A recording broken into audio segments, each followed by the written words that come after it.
संज्ञा पढ़ लिया है। तो आज का हमारा टॉपिक है सर्वनाम। आप लोग ध्यान से सुनिए और समझिए।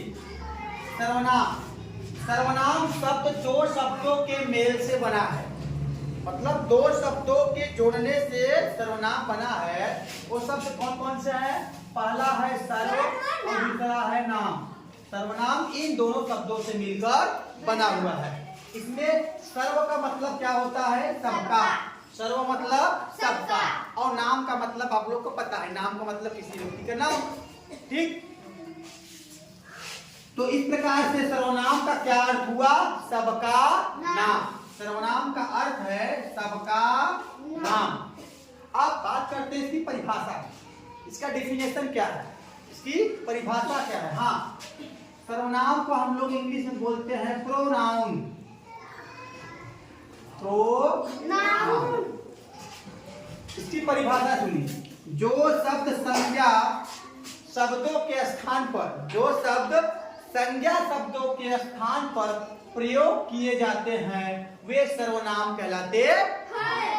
मतलब जो शब्द संज्ञा के स्थान पर प्रयोग किए जाते हैं उन्हें हम सर्वनाम कहते हैं।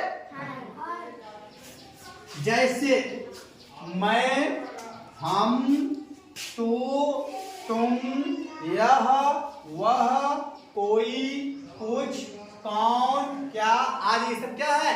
सर्वनाम है।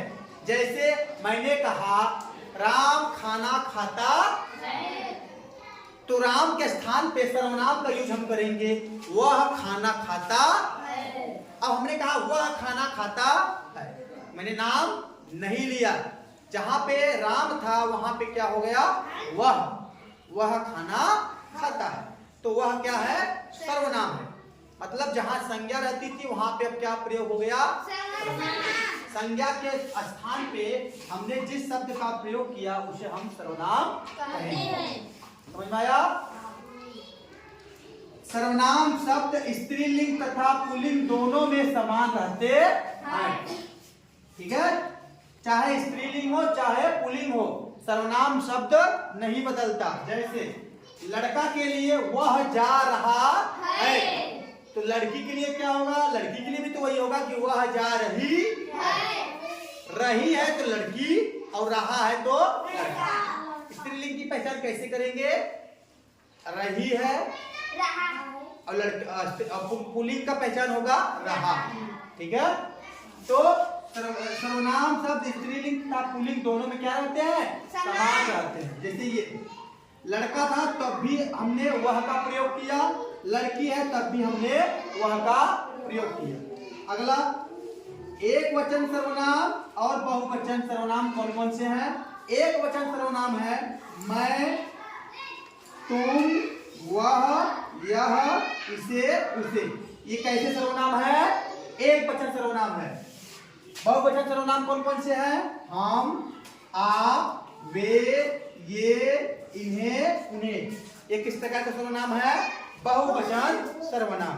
तो सर्वनाम समझ में आ गया? बोलिए। जैसे एक उदाहरण देखिए, हमने कहा वह मेरा घर है, वह मेरा घर है। इसमें सर्वनाम क्या है बताइए? इसमें सर्वनाम क्या है? वह मेरा घर है। और घर क्या है? संज्ञा। यह मेरी पेंसिल है, इसमें सर्वनाम कौन है? यह। मैं सोने जा रहा हूं, इसमें सर्वनाम बताओ? मैं। हमें अपना काम स्वयं करना चाहिए, सर्वनाम बताओ? हमें। ये सब क्या है? सर्वनाम है। क्या है? सर्वनाम है। ठीक है, तो सर्वनाम समझ में आया?